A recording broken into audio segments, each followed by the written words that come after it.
O Evangelho de Marcos, segundo alguns estudiosos, ele foi o primeiro evangelho a ser escrito. E ele tem uma tese que se desenrola por todo este evangelho. E a tese do Evangelho de Marcos está no seu primeiro capítulo e no seu primeiro versículo. Se você virar a página da sua Bíblia, você vai ver a tese defendida no Evangelho de Marcos, que é o seguinte: o princípio do Evangelho de Jesus Cristo, o quê? Filho de Deus. O Evangelho de Marcos tem esse princípio: apresentar Jesus como o Filho de Deus, o Filho prometido de Deus. E como Filho de Deus, Jesus deveria cumprir alguns propósitos aqui neste mundo.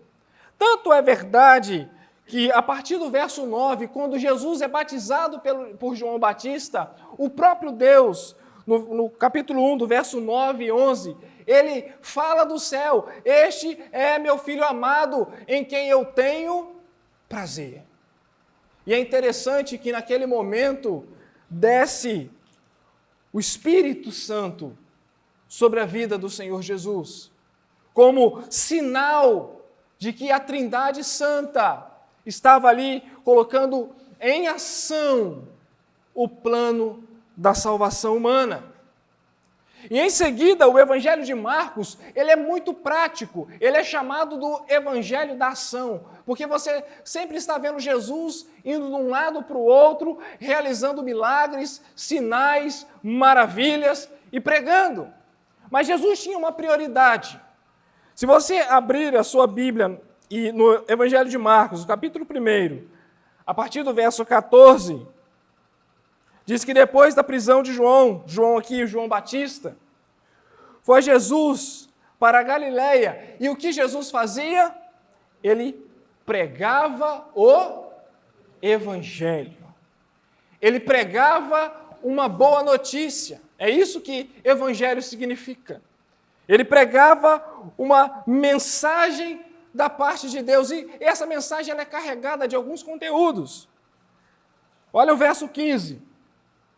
Olha o conteúdo do Evangelho: o tempo está cumprido, o reino de Deus está próximo, arrependei-vos e crede no Evangelho. Olha que interessante. Jesus começa o seu ministério pregando a respeito do reino de Deus e da mensagem que é o Evangelho. Porque ele não pode pregar o reino de Deus, apresentar o reino de Deus, sem apresentar o que é o Evangelho. E o que é o reino de Deus, em primeiro lugar? O reino de Deus é Deus implantando na terra o seu domínio, que um dia, lá no Jardim do Éden, o homem virou as costas para Deus, se rebelou contra o Senhor, se associando com o reino das trevas. Mas Deus prometeu alguém da linhagem da mulher. E essa história vai se desenvolvendo ao longo de todo o Antigo Testamento, que viria um rei, um Messias, um libertador, que iria implantar o reino dos céus na terra. E Jesus aparece. Chega Jesus, e ele diz: esse reino chegou. E é interessante que quando você vai para o Antigo Testamento, esse reino de Deus, a vinda do Senhor, como é chamado no Antigo Testamento, é dito que é um dia terrível. Nele treme até o homem poderoso. Deus virá com juízo, julgará a humanidade. Jesus apresenta o reino. Mas se você quiser escapar dessa ira, escapar da ira do Senhor, se você não quiser continuar sendo inimigo de Deus, você precisa crer no Evangelho. E o Evangelho ele é apresentado na Bíblia como sendo a própria pessoa do Filho de Deus. Você precisa crer nele. Você precisa se arrepender. Você precisa deixar o reino das trevas. Você precisa deixar o pecado e adentrar no reino de Deus por meio do Evangelho. E é interessante que o Evangelho de Marcos além de apresentar essa mensagem de Jesus, ele apresenta muitos sinais e maravilhas. Se você abrir a sua Bíblia em Isaías, no capítulo 35, no verso de 5 até o verso de número 6, nós vamos ver que uma das evidências, Isaías 35, do verso 5 e 6, Isaías falando a respeito desse reino de Deus, Isaías 35, do 5 ao 6, ele diz o seguinte, Isaías 35, 5 ao 6 diz assim: Então abrirão os olhos dos cegos, e se lhe desimpedirão os ouvidos dos surdos, os coxos saltarão como servos, e a língua dos mudos cantará, pois águas arrebentarão do deserto e ribeiros do ermo. A ideia aqui é que esse reino implantado por Deus é um reino restaurador. Porque, afinal de contas, este mundo, ele sofre consequências do pecado. Esse mundo não era para ter enfermidades. Esse mundo não era para ter mortes. Mas nós vivemos um mundo caído. E quando Jesus chega e começa a fazer as suas maravilhas, o que ele está dizendo é: o reino chegou. Eu estou implantando o reino de Deus na terra. Vocês precisam crer nesse evangelho, vocês precisam se arrepender. E aqui eu abro um parênteses para dizer, a mensagem de Jesus não era: eu vou restabelecer a sua saúde, eu vou restaurar o seu casamento. Não que ele não faça isso. A mensagem dele é arrependimento. A mensagem central de Jesus é arrependimento. E isso não é só uma vez na vida cristã. Isso é constante. Porque constantemente nós nos esquecemos da lei de Deus. Nós esquecemos de Jesus. Nós nos esquecemos dos princípios de Deus. O arrependimento ele é constante na caminhada cristã. Mas, por outro lado, Jesus expressando o seu reino, se você olhar no verso de número 22, comigo, do capítulo 1, vai dizer assim: maravilharam-se da sua doutrina, porque ensinava com quem tem autoridade. E se você olhar de novo, no verso 27, Jesus está expulsando ali um demônio, porque há um embate entre o reino das trevas e o da luz. Mais uma vez, essa expressão é repetida: com quem tem autoridade, ele ordena. No versículo 29, ele cura a sogra de Pedro. Ele começa a fazer maravilhas. Jesus não fazia sinais por fazer. Jesus não fazia milagres só com mera manifestação de poder. Ele fazia esses sinais para evidenciar a chegada do reino de Deus. O reino de Deus chegou. O que você precisa fazer é se arrepender. E o que é uma das coisas mais interessantes desse evangelho é que, apesar de todo esse poder de Jesus, olha o que ele fazia no verso de número 35. Tendo se levantado alta madrugada, saiu, foi para um lugar deserto e ali orava. Você ora? É interessante a gente ver uma coisa como essa, porque Jesus, cheio de poder, cheio de graça, implantando o reino de Deus, ele vivia constantemente na dependência do Pai. Mas ele se retirava para um lugar deserto e ali orava. Só que é interessante que uma pessoa que começa a fazer sinais e maravilhas, as notícias correm. E nós chegamos no texto que nós lemos hoje. E eu quero tirar algumas lições a partir deste texto, que nós vamos aprender que Jesus é aquele que tem o poder para nos purificar. Jesus é aquele que tem poder para nos purificar. Nós vamos ver isso em 4 momentos. Nós vamos ver isso na vida de um leproso, antes da purificação, durante a purificação, depois da purificação e uma purificação proclamada. Veja como foi antes da purificação desse leproso, comigo no verso 40. Abra sua Bíblia. Diz assim: Aproximou-se dele um leproso, rogando-lhe de joelhos: se quiseres, podes purificar-me. Eu quero chamar a sua atenção porque isso aqui é uma das coisas mais absurdas dos evangelhos. É a purificação do leproso, de leprosos. São poucas, mas evidencia algo maravilhoso do reino de Deus. O reino de Deus, todos precisam ouvir. Mas um leproso era aquele que era afastado do convívio da sociedade. E aqui, no caso, lepra não necessariamente é a doença como nós conhecemos hoje, a hanseníase. Poderia ser qualquer problema na pele, que a pessoa já era considerada leprosa. E cerimonialmente, a pessoa não deveria mais participar dos cultos públicos, a pessoa não deveria mais viver com sua família em comunidade, ela deveria viver isolada. E se ela chegasse em qualquer lugar, ela deveria gritar alguns metros antes: impuro, impuro, para que o povo pudesse correr dessa pessoa. O evangelista Lucas, narrando também com respeito a essa purificação, ele diz que este homem estava coberto de lepra. Este homem estava tomado dessa doença, com feridas, com chagas. Mas ele faz algo que eu quero destacar com vocês, que é absurdo. Olha de novo o verso 40 comigo. Primeiro, ele aproxima de Jesus. Como eu disse, o leproso ele deve permanecer distante, longe.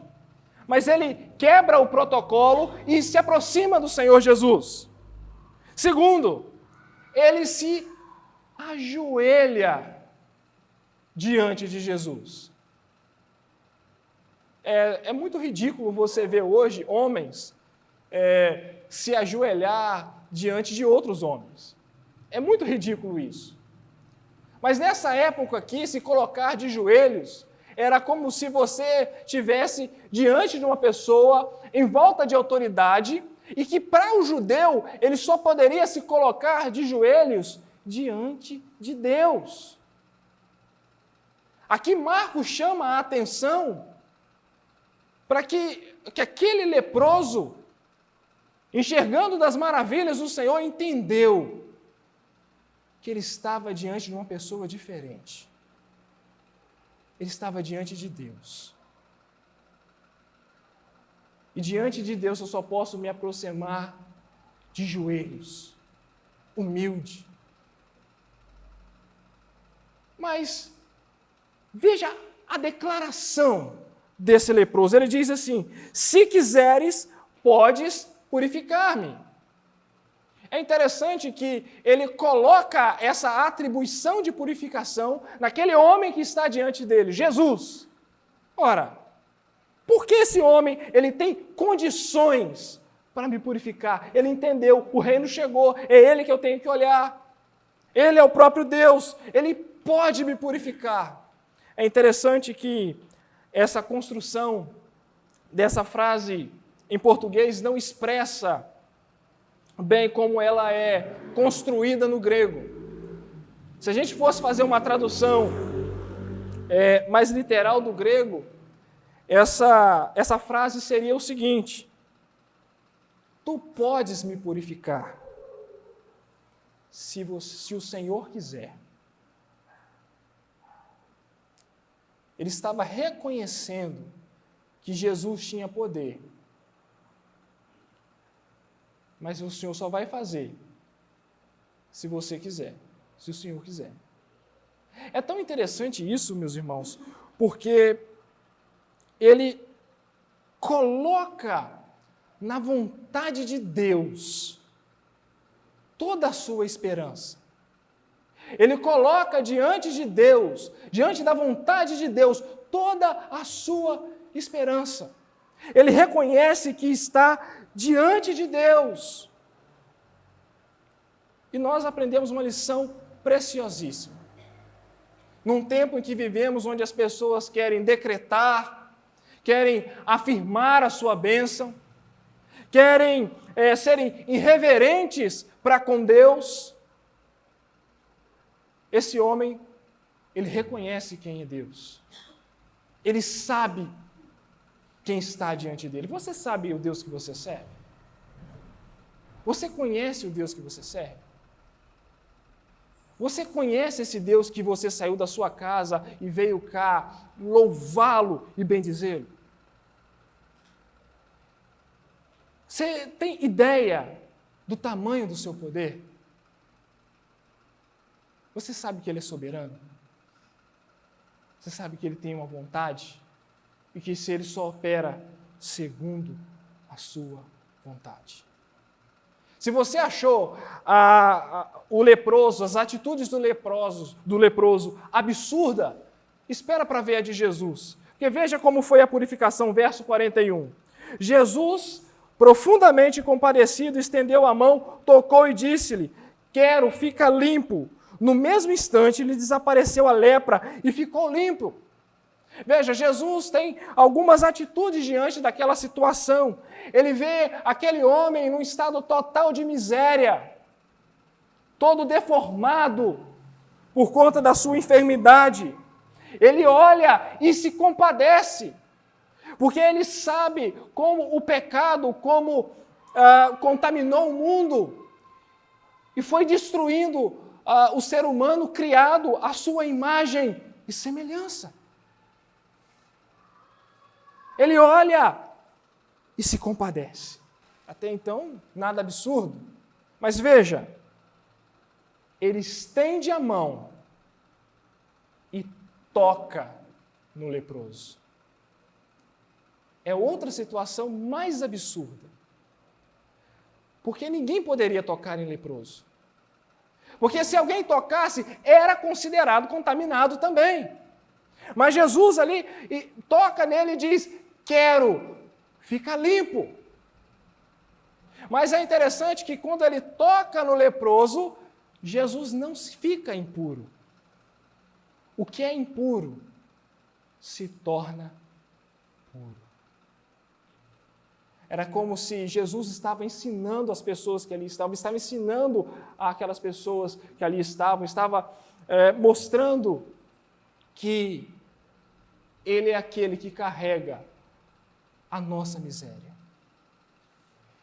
Ele é aquele que encosta no impuro, e ele não é contaminado pela impureza, mas ele restaura aquele que é impuro. Veja que ele diz: quero, fica limpo. E no verso 42 diz que no mesmo instante ele foi purificado. No mesmo instante em que aquela deformidade, aquelas coisas que ali estavam desapareceram. Diferente de muitos milagres que nós enxergamos na TV hoje, em que a pessoa, o aleijado vai levantar e ainda fica cambaleando. Diferente de pessoas que não enxergam e passam a enxergar. Jesus nunca curou um cego e depois deu um óculos para ele. Jesus nunca curou um coxo e depois deu uma bengala. Os sinais de Jesus eram sempre evidentes diante do povo. Era sempre notório diante do povo.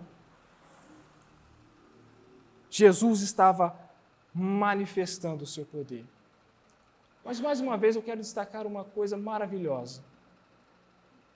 Jesus se compadeceu daquele homem. Deus não é apático aos nossos sofrimentos.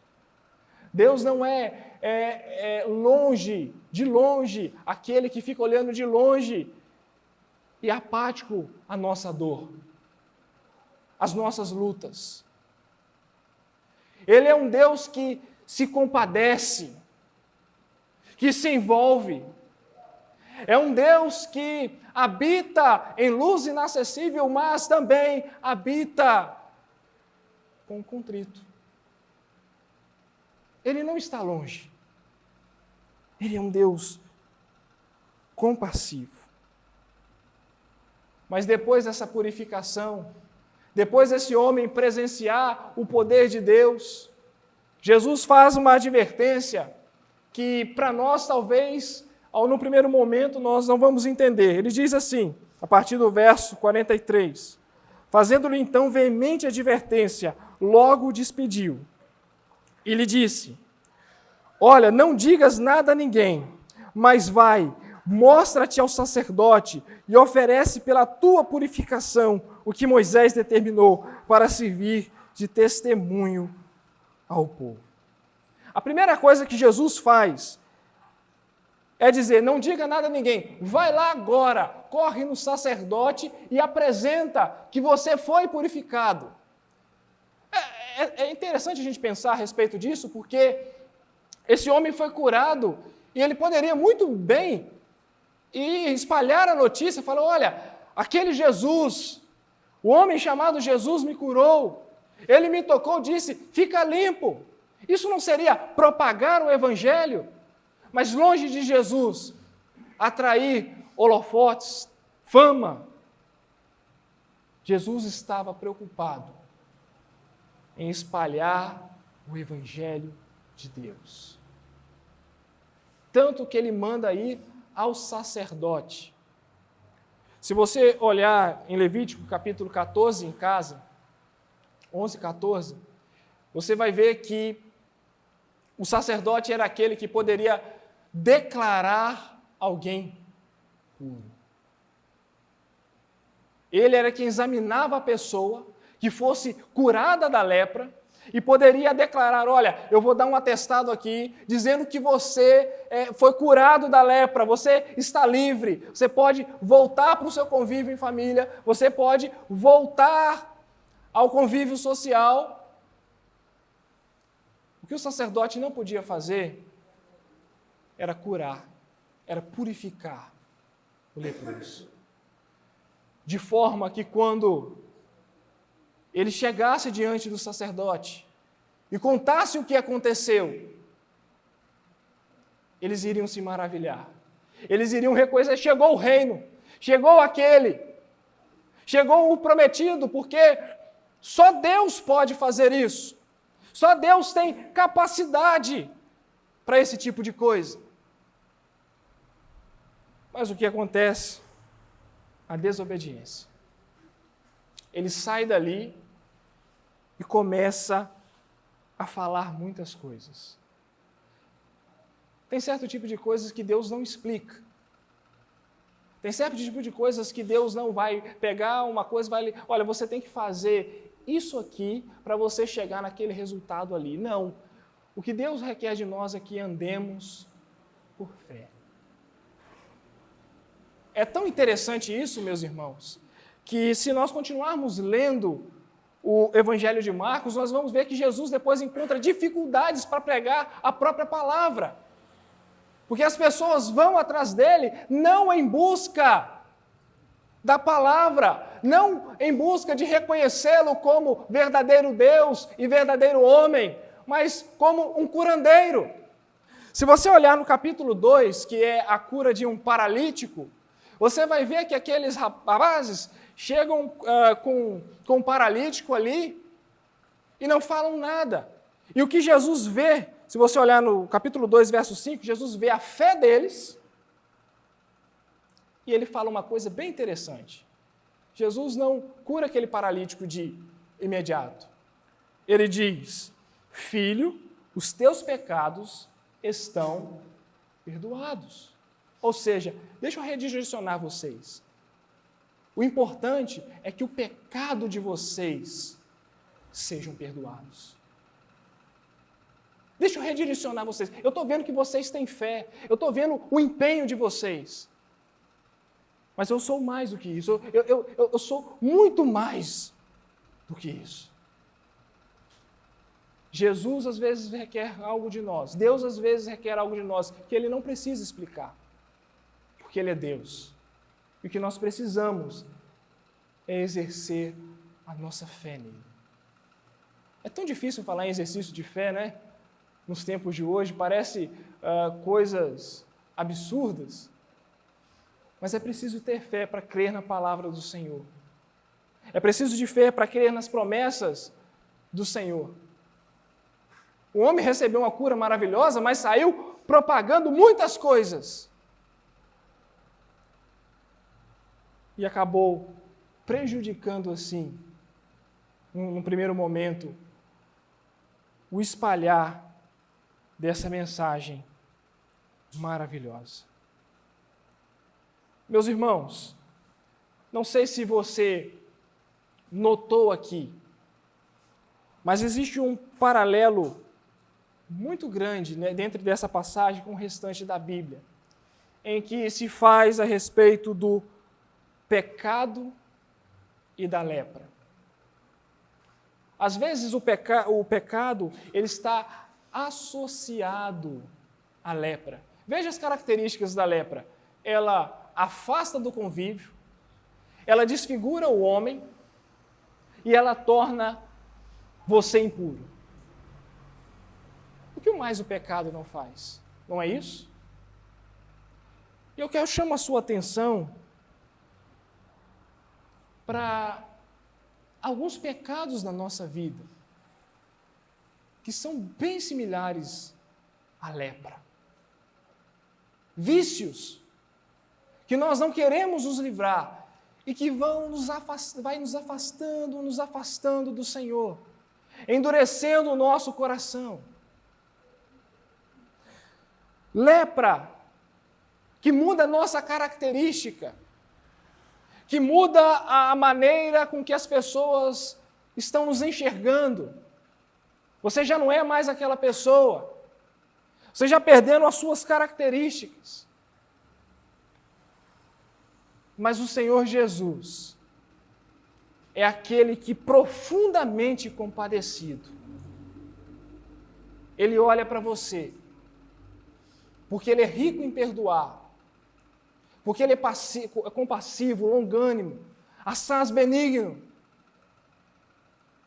Ele cura você, Ele liberta você, assim como fez com este homem. Esse homem ele tinha um problema maior do que a lepra, o pecado.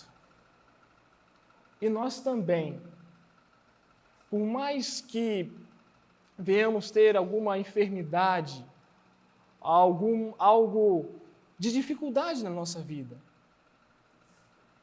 algo que tira a nossa figura diante de Deus, vamos perdendo as nossas características, é o pecado. Por isso eu quero convocar você, essa noite, a se aproximar do Senhor, sabendo que Ele é o Deus compassivo, que Ele é o Deus longânimo, que Ele pode purificar você de todo o pecado e pode capacitar você para abandonar vícios, para abandonar laços que te prendem a essas coisas, que impede a sua caminhada com Deus. Spurgeon, ele tem uma frase bem interessante, que ele diz que as ovelhas podem se manchar com a lama, mas só os bodes e os porcos brincam com ela, se sujam com ela. Você ainda vive no mundo caído. É possível que você tenha sido manchado por conta do pecado. Mas nós precisamos lembrar que o sangue de Cristo é aquele que traz a purificação para o nosso pecado. É o sangue de Cristo. Eu quero convocar você a se colocar de joelhos diante do Senhor e reconhecer que nós precisamos dele. Eu quero convocar você que diferente desse leproso que recebeu a ordem de não propagar sobre o que Jesus tinha feito, a propagar aquilo que Jesus tem feito na sua vida, da purificação que Cristo tem realizado na sua vida, naquilo que Cristo tem mudado em seu viver. Nós podemos contar das maravilhas que o Senhor tem feito, mas nenhuma se compara a ter sido limpo da lepra, da condenação do pecado. Nós também podemos aprender com esse texto que no mundo onde a irreverência, onde as pessoas acham que ter temor do Senhor, reconhecer a grandeza de Deus e tratar Deus como Deus é coisa do passado. Quantos, às vezes, os nossos hinos, nós, às vezes, tratamos, como vem a moda agora, de rebaixar Deus ao nível de igualdade, a rebaixar o Senhor Jesus ao nível de igualdade humana.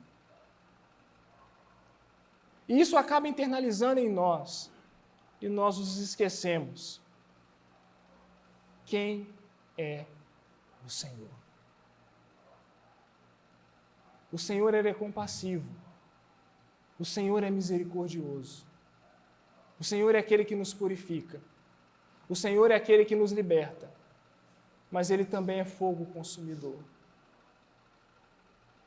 Ao aproximar-se dEle, nós devemos tratá-lo com todo o temor do nosso coração.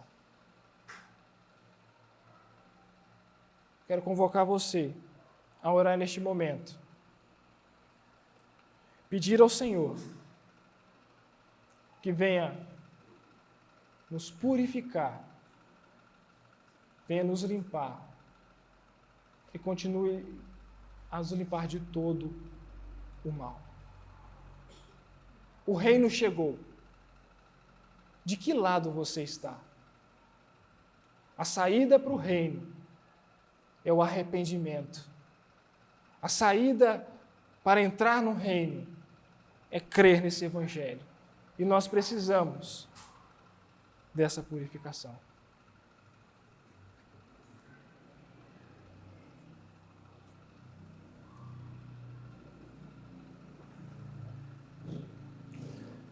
Deus é o único Deus que pode tornar você limpo. Não importa o que você tenha feito, e não importa em qual pecado você está lutando, Ele pode purificar você. Vamos orar.